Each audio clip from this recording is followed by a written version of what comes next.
I forgot what I was doing. I did too. Welcome, folks, to this episode of WCW Thunder. Because it might as well have been. I feel like we start off a lot of episodes like that. We do. You know, maybe when WWE starts putting out a better in-ring product and a better television product, I will stop comparing it to show from 20 years ago. By the way, I'm John Ritland. This is... The Terminator. Right. And I'm pretty sure WCW Thunder had more viewers. Yeah. Didn't have the production costs covered, though. That came out of WCW's budget. Yeah. So we haven't done a review here in a bit. How was your last few days? Valentine's Pretty Day, good. That's what I meant. Okay, yeah, Valentine's, that's what it is. Good? Yeah. Good. Always. All right.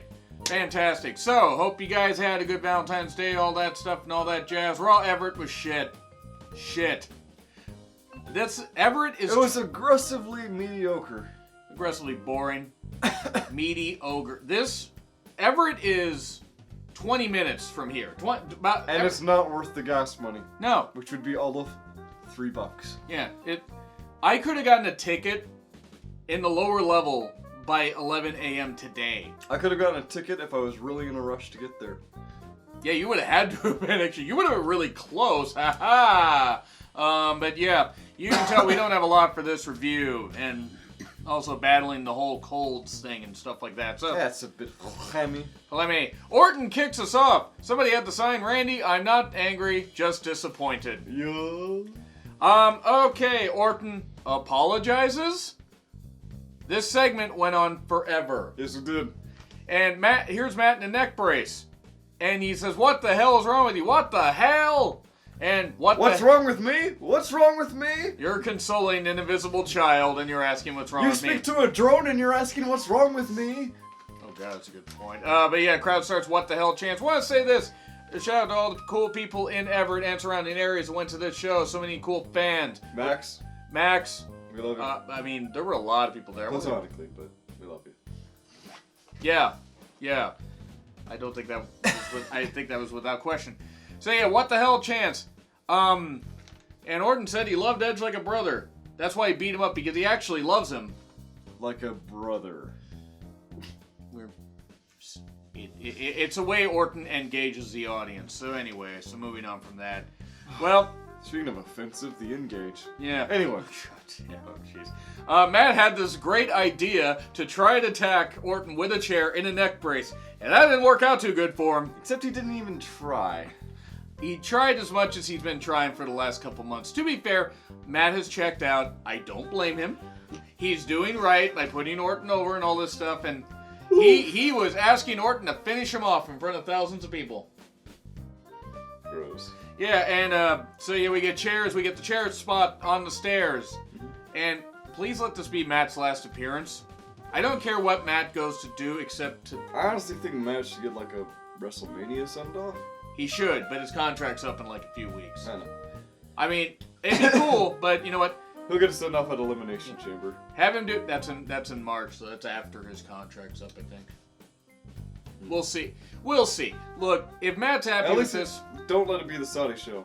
Cool. Don't let it beat the Saudi show, and don't let him lead a horrible stable in another company. So, fans were crying because the parents didn't teach them how to not see, hey, it's a work. What? Let them believe in Santa. Santa wasn't on the show. Wasn't he, though? No. Isn't he within all of us? So that's what that uncomfortable feeling was. I have an old bearded man inside of me. Again. Do you want to know more? Because I don't think I could bear it. I don't. Anyway. Bear it, I see. Okay, cool. Whatever. Hey, you know what? If it got that kid, cool. And if you're that kid's parents and you're watching that review, teach your kids to be tougher. Anyway, Alistair versus Rowan, because this match needed to happen. A year ago, Alistair was feuding with Ciampa for the NXT Championship, and now he's working with a human snail named Rowan. Anyway. Alistair wins. Yes. Easily. Shocking. Yeah. Rowan is useless. They let Harper go, and they keep this 6'8" ginger trash around. And it's not even against him being a redhead. It's just an easy target. Like, What are they going to do with Alistair? What are they going to do with Alistair? So anyway, Alistair Black versus the Pickled Ginger. Pickled Ginger. Okay, I like that. What do you think they're going to do with Alistair? Because they sure as fuck shouldn't do anything with Rowan. Well, he's going to continue squashing his way through the mid-card until he gets into a feud with someone from the upper card. He's probably going to end up involved in the fight against Seth Rollins. Maybe he could teach Seth how to do a good promo. Yeah. Go on and just pick a fight with the Messiah, because that makes sense for his character. Kind of does, actually. He can't be on Saudi shows because the Saudi people, or Saudi government, is full of idiots. And they do not like his tattoos, and to be honest, a very religious country I wouldn't expect any less out of. It's alright, religion's bullshit anyway. Or any more out of, I should say. That's true. We get Charlotte in another bad outfit. Charlotte, I don't know how much time you spent picking your outfits recently, but more would have You helped. should have not gone NXT, you should have just said next. Thank you, next. I assume that's an Ariana Grande song, is what people were telling me. She says that, Rhea, you're holding a championship that I made relevant. I made NXT relevant. As Noah pointed out, I believe, Charlotte is an NXT boomer. That is basically what they're going with here. Whatever. Charlotte can cut good promos. This was not one of them. And then we get a... She can? Yeah, she's been a long time. Yeah, since before the inflation. Anyway, Tawak. Oh, so her promos were good, but only when adjusted for inflation. Exactly. So we get a Tawak Mountain Trophy, whatever the hell that is. Winner gets a bone saw. I'm going to keep making those jokes because I want to. I know. It's a gauntlet match. I think it's Rowan, Styles, Humberto, Andrade, who didn't lose the U.S. title despite being suspended. Gee, I wonder who caused that influence. We had 7 matches on this show, and I think the women's match the main event was the longest one. I think the women's match might have been the second longest one. And the women's match was 5 minutes? Yeah. Who? Not a whole lot. On this show. Happened. Riddick, a 3-hour show. Yeah, Riddick Moss versus Truth versus Mojo. Oh boy! Riddick Moss retains the 24/7 championship. I die a little more inside whenever this championship is featured. But good on you, Riddick Moss. At least you've retained it more times than any time anyone encountered our Truth. That's true. And nothing against Riddick Moss. Nothing against any of these guys. It's just and then Truth beats up Mojo. Wow, they let a black guy gain advantage during Black History Month. And then we get Drew here. He's got the 3-Jew-1 or 3-2-1, as I have it written down here. And then we have Heyman coming out here. I'm going to let you look at my Twitter to figure out the jokes that I made. He says the same stuff, but then introduces... Let's just say his joke was the most anti-Semitic thing to happen tonight. Yeah, that's a good point. Heyman is capable of still doing good promos, but look... You keep doing the same stuff, I'm going to get bored. And then MVP's here. And then they have a bit of a verbal confrontation. MVP's last match, by the way, was against Rey Mysterio. But hey, as he said, if they keep paying me, I'll keep showing up. Good on him. Nothing against him. Just, yeah. Just don't keep getting money, Just don't say it's your... I would just say WWE should not say it's his last match or something like that. Or MVP. And anyway, Drew beats him easily. And then they recap the Shayna-Becky thing. They put crunching noises in with Shayna's biting, and I hate it. Heyman, if you did this, you're a moron. Some over-enthusiastic video editor. Kevin. The crunching should be his skull, being just... Holly should just do this. Couldn't affect anything, he doesn't have a brain up there! Anyway. So, Becky tosses money on the floor. Yeah, the one was a bunch of 100s, and then the rest of them were 1s. She was trying to single out her opponent, is what you're saying. I'm making it rain, just ignore everything after this first couple 100. Actually, there were probably about, I'd say, 10 hundreds in there. But anyway, I agree with what you're saying. Yeah. It's more than I would... She's paying her fine up front, because she's coming for Shayna. I really need to stop laughing immaturely at that. I'm not going to, though. But Becky's doing this, and then Shayna plugs the chamber match and says she's going to tear the living shit out of Becky.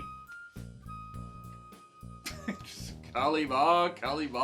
Kalimas. And then they're still going with the chewing stuff. Look, Shayna can be the dominant with this. Yes, exactly. Shayna can be. Sorry, that's not chewing. That's masticating. Shit. Are you proud of that? Yes. You should be. Shayna can be whatever she is on her. I'm not her biggest fan. You can be anything you want to be, but don't be a cannibal. Those are only people who are fed up with people. She can be anything, and her tag partners who are down in NXT can be anything except good wrestlers. So, look, I hope that this works out with Shayna and Becky, but because Shayna's got to win the chamber. They could do some good stuff with Shayna, even though I'm not her biggest fan, but this ain't it. This vampire shit ain't it. And then, Lana is talking to Zelina and Angel Garza, and Lashley's there, and Lana says she has a good idea. Lana, you can't even spell idea, never mind have a good one. So, Humberto, Rusev versus Garza and Lashley.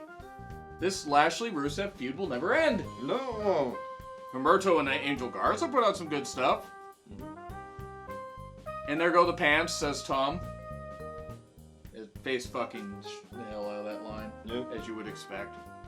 And the dreaded roll-up. I will always remember that tweet from... It was New Japan. It was when Taichi did it. Mm-hmm. Yeah.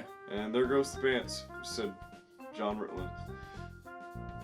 That should be on my tombstone. Anyway, so, but we get the dreaded roll-up pinning Rusev, the most devastating move in all professional wrestling. Yes. Why do they hate Rusev, Chris? I would really like, do you know an answer? Because I'm out of answers. No. You don't know an answer? You don't want to give me I think an they're answer. trying to get sympathy on him, and they don't know when to stop. Or they're trying to bury him because he doesn't want to resign? I mean, I don't know. I don't want to resign, I want to resign! What? That's a good, yeah. Alright, so, we go Natalya versus Kairi Sane. In a pre-match promo in Japanese. Asuka and Kairi look like they're having a blast. Yes. And it's great. It really is. We're tired. We don't care about this show. The cultural divide is easy to overcome when you don't give a fuck. That's true. That's true. You don't care about divides or boundaries or any. I believe I'm getting off topic here. So anyway, the match was fine. Yes. Some good storytelling. Yes. Jerry Lawler said one thing, and you're gonna have to give me a second here on this. It looks like Kyrie ate some day-old sushi. Lawler needs to be slapped with a goddamn brick. I don't care how... day-old sushi is no joke. It wouldn't be. Now, here's the thing.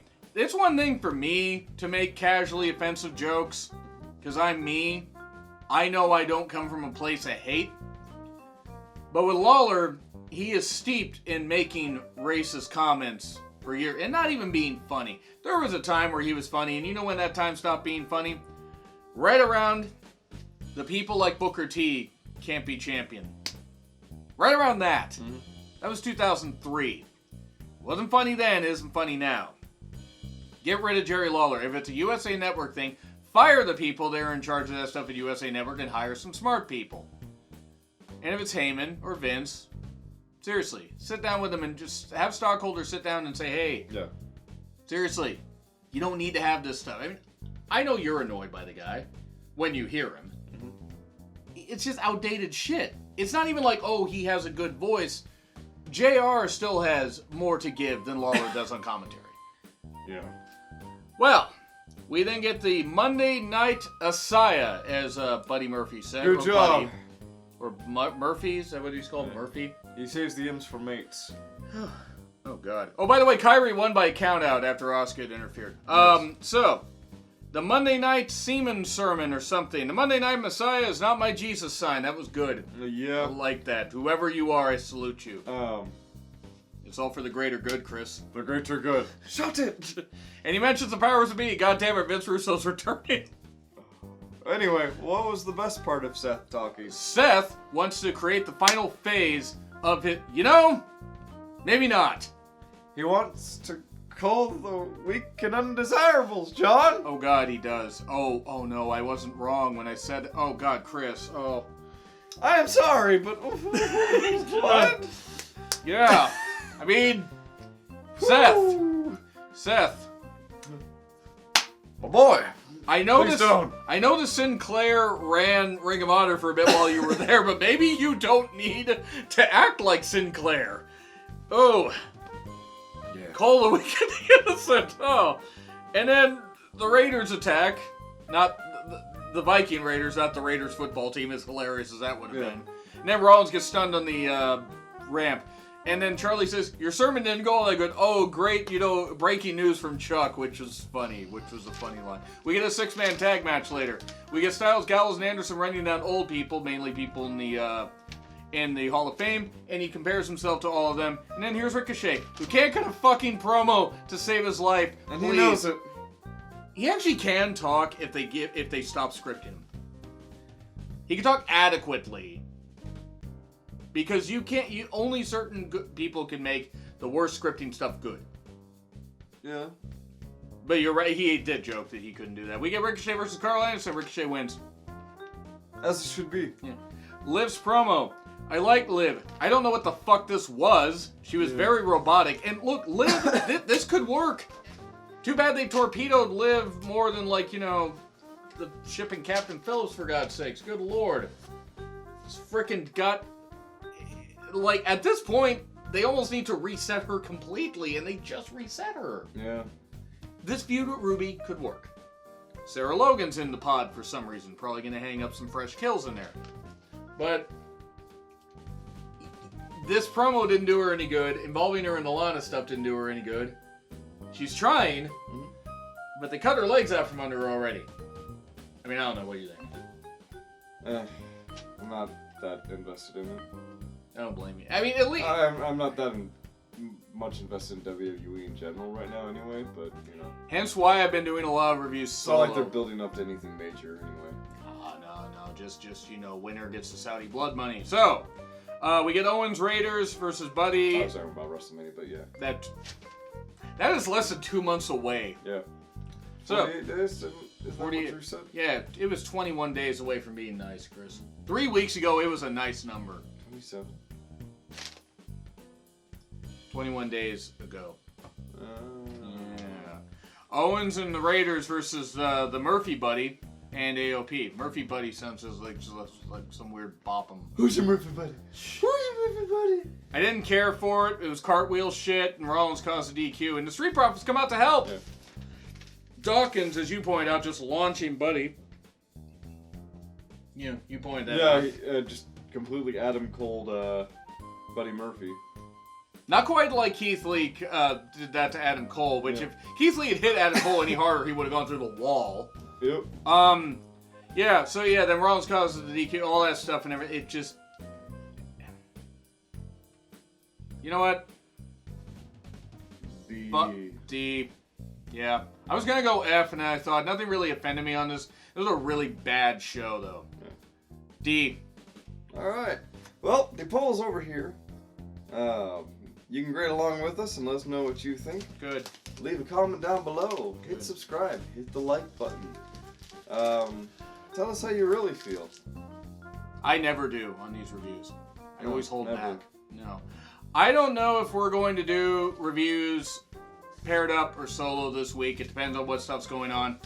And also, I got a lot of work going on. I will tell you this. Reviews of Brahms, the Boy 2, and The Lodge will happen this weekend. The boy. It would be much better if Kratos was in it. But anyway, I'm John Rickland. This is The Turbinator. We'll be back maybe Wednesday. We'll be back at some point. Yes, indeed.